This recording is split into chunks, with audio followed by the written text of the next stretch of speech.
और इन साले तिलचट्टों को इस बात की हवा भी नहीं है कि इस बार इन्होंने पंगा किससे लिया। अरे 5-7 दिनों में इंस्टा पर इनके 2.5 करोड़ फॉलोवर्स क्या बन गए, अपने आप को खुदा समझने। गधों का सरताज कहे सुन उल्लू के पट्टे। परंतु एक नारा ऐसा है जो पिछले लगातार 12 सालों से ट्रेंडिंग में छाया हुआ है और उसकी कोई एक्सपायरी डेट नहीं है। और वो नारा है दोस्तों जो इस देश में गूंज रहा है, मैं भी गधा, मैं भी गधा, मैं भी गधा। कॉकरोच यानी तिलचट्टे। और इन साले तिलचट्टों को इस बात की हवा भी नहीं है कि इस बार इन्होंने पंगा किससे लिया है। इस बार इनकी लड़ाई है सीधे सीधे गधों से। और शायद ही इनको पता हो कि जब गधे की पड़ जाती है दुलत्ती तो अच्छे अच्छों की बुझ जाती है बत्ती। पता नहीं किस बात का घमंड है इन तिलचट्टों को। अरे घमंड तो त्रिलोक विजेता रावण का नहीं रहा, फिर ये तिलचट्टे कौन से खेत की मूली हैं। पता नहीं अपने आप को क्या समझने लगे हैं। अरे 5-7 दिनों में इंस्टा पर इनके 2.5 करोड़ फॉलोवर्स क्या बन गए, अपने आप को खुदा समझने लगे। और जुर्रत देखो इनकी हिम्मत देखो, इनकी औकात नहीं है। और फिर ये विश्व विजेता, विश्व गुरु, 56 इंच सीनाधारी महामानव मोदी जी के मंत्री धर्मेंद्र प्रधान का इस्तीफा मांगने लगे। देख रहे हो इनकी हिम्मत, देख रहे हो हैं? अबे डट जाओ, नीचे आ जाओ धरती पर, कहां आकाश में उड़ रहे हो। इस बार जो तुम्हारी लड़ाई है ना सीधे सीधे गधों से है। और गधों से पंगा लेकर तुमने सीधे अपनी मौत के वारंट पर हस्ताक्षर कर दिए हैं, समझ लो इस बात को। अब आप लोग सोच रहे होंगे कि ये गधे बीच में कहां से आ गए सारे सिनेरियो में। देखो गधे बीच में आ गए और कैसे आ गए हैं और कब आ गए हैं, ये सारी बात बताऊंगा। उसके लिए आपको जाना पड़ेगा फ्लैशबैक में, आज से 12 साल पहले 2014 में। और फ्लैशबैक में मैं आपको लेके चलूं उससे पहले 4 पंक्तियां सुन लीजिए। रुको जरा, सब्र करो। तिलचट्टे लगे कोसने थी कैसी ये रात, हाय हाय करने लगे पड़ी गधों की लात। पड़ी गधों की लात मच गई दल में भगदड़, करने लगे विचार हुई कैसी ये गड़बड़। गधों का सरताज कहे सुन उल्लू के पट्टे, भाग सके तो भाग न दिख जाना तिलचट्टे। भाग सके तो भाग न दिख जाना तिलचट्टे। और अब आपको ले चलता हूं फ्लैशबैक में सीधे 2014 में। मैं नरेंद्र दामोदर दास मोदी। 2014 के बाद इस देश में कई परिवर्तन हुए वैसे तो, परंतु जो सबसे बड़ा परिवर्तन हुआ है वो मैं आप लोगों को बताने जा रहा हूं कि 2014 के बाद पूरा देश 2 गुटों में बंट गया है।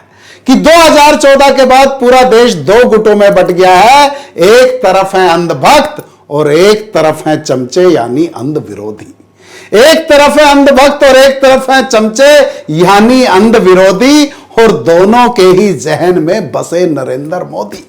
और यह भी अपने आप में एक सच्चाई है, चाहे वो अंधभक्त हो चाहे चमचा हो, दोनों के दिमाग में 24 घंटे नरेंद्र मोदी छाए रहते हैं। जो भक्त लोग हैं वो तो क्या सोचते रहते हैं 24 घंटे की कैसे मोदी जी का जो ब्रांड है उसको चमकाया जाए। और जो चमचे हैं वो ये सोचते रहते हैं कि कैसे जो मोदी जी का ब्रांड है उसको डुबोया जाए। तो एक तरफ है अंधभक्त और एक तरफ है चमचे यानी अंध विरोधी, पर दोनों के ही जहन में बसे नरेंद्र मोदी। और गुस्सा बैठा रहता है दोनों की ही नाक पर, तर्क बुद्धि विवेक को रख चुके हैं ताक पर।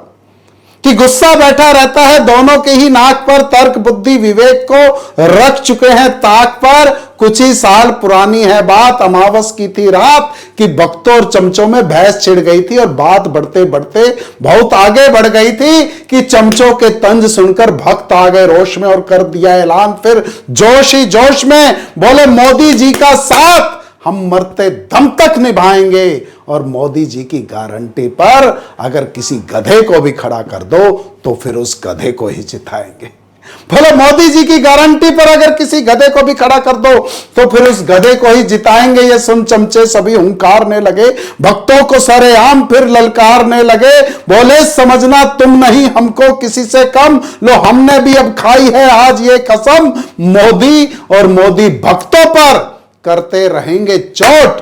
और मोदी के खिलाफ अगर कोई गधा खड़ा हो जाए तो फिर मोदी को नहीं उस गधे को देंगे वोट, तो फिर मोदी को नहीं उस गधे को देंगे वोट।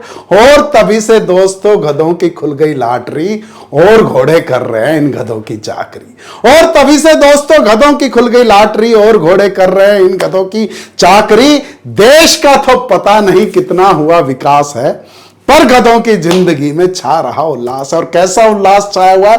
वो एक गधा था, उसका मालिक उससे 24 घंटे काम लेता और उसको रोज पीटता, ना भरपेट खाना देता, परंतु उसके बावजूद गधा हमेशा खुश रहता।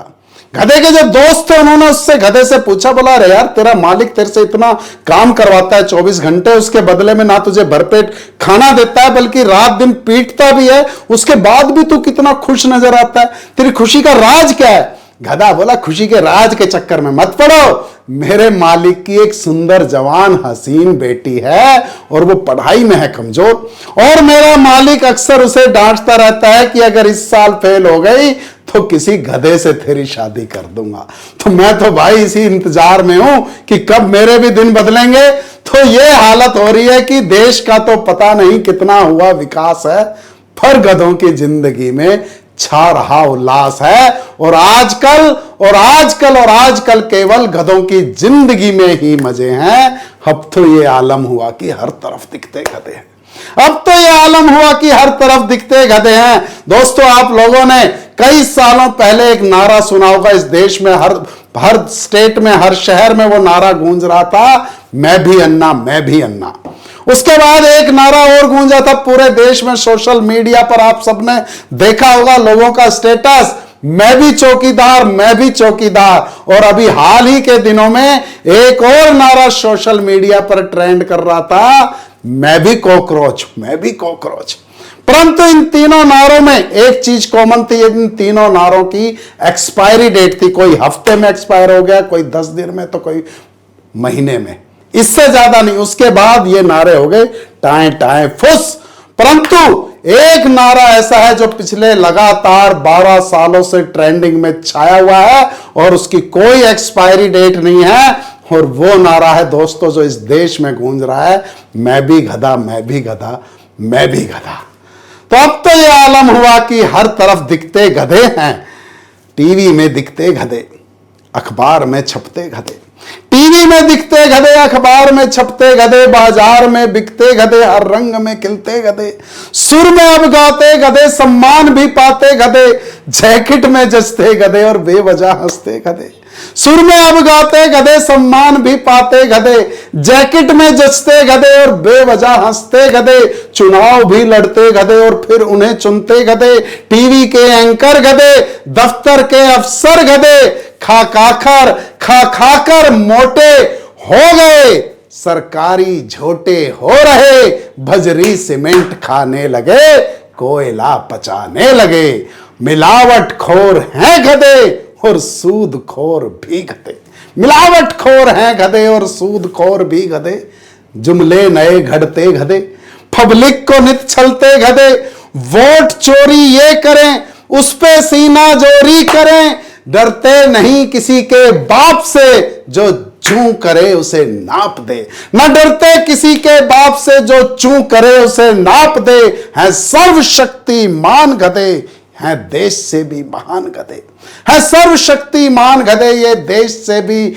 महान गधे, आगे पीछे दाएं बाएं ऊपर नीचे, दसों दिशाएं धरती पताल और गगन में, विधानसभा संसद भवन में, इधर देखो उधर देखो, जी में आए जिधर देखो, जहां जहां जाती नजर है गधों का दिखता असर है, जहां जहां जाती नजर है गधों का दिखता असर है।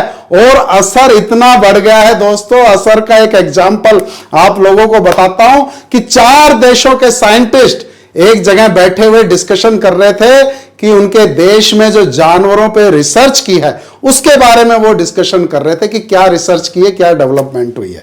तो उनमें से तो एक तो था भारत का साइंटिस्ट, एक अमेरिका का था और एक इंग्लैंड का था और एक था रशिया का था।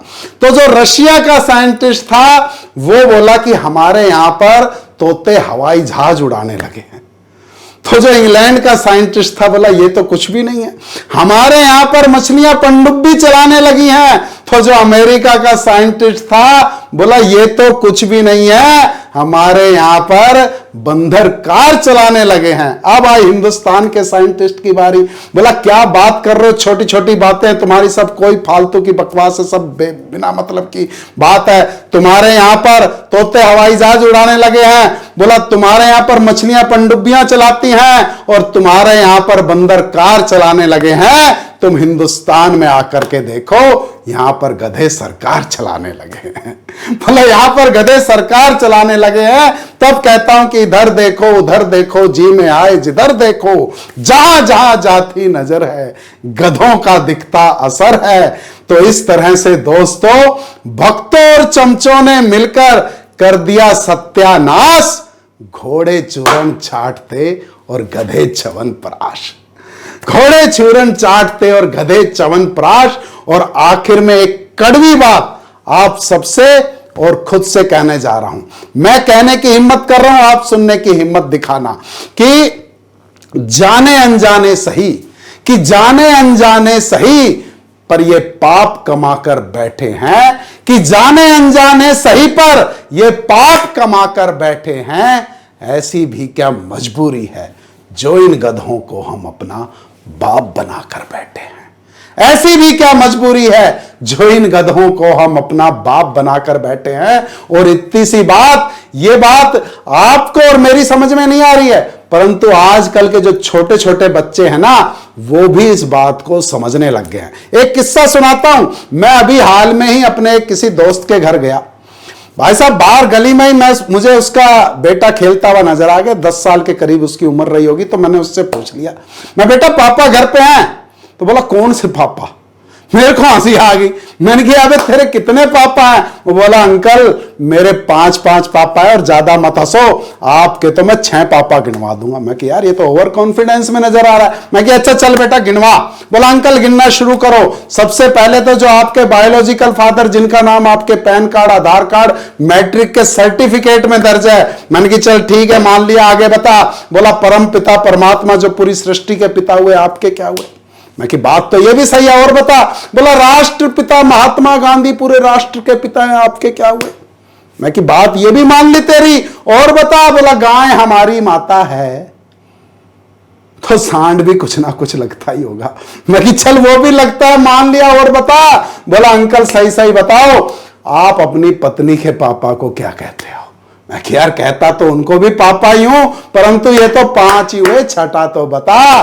बोला अंकल झूठ मत बोलना, कभी मजबूरी में आपने गधे को भी अपना बाप बनाया होगा। मैं कि यार ये बात तो सही है, परंतु एक बात बता, तने अपने 5 क्यों बताए और मेरे 6 क्यों बताए? बोला अंकल मेरी अभी शादी थोड़ी हुई है, इसलिए मेरे तो 5 ही है। मैं कि चल ये बात भी सही है, तेरे 5 मेरे 6, परंतु जो तेरा बाप है ना उसके तो 7 पापा हैं। बोला अंकल ऐसे कैसे हो सकता है? मैं कि ऐसा यूं हो सकता है, जो तेरी हरकतें है ना उनको देखकर वो भी कई बार तेरे से कहता होगा कि साले तू तो मेरा भी बाप निकला। तो दोस्तों वीडियो पसंद आया हो तो लाइक और शेयर कर दीजिएगा और इस चैनल को सब्सक्राइब कर दीजिएगा, और आपके कमेंट्स का मुझे हमेशा की तरह इंतजार रहेगा। तो अगले वीडियो में जल्द ही मिलते हैं। धन्यवाद, खुश रहो, मस्त रहो।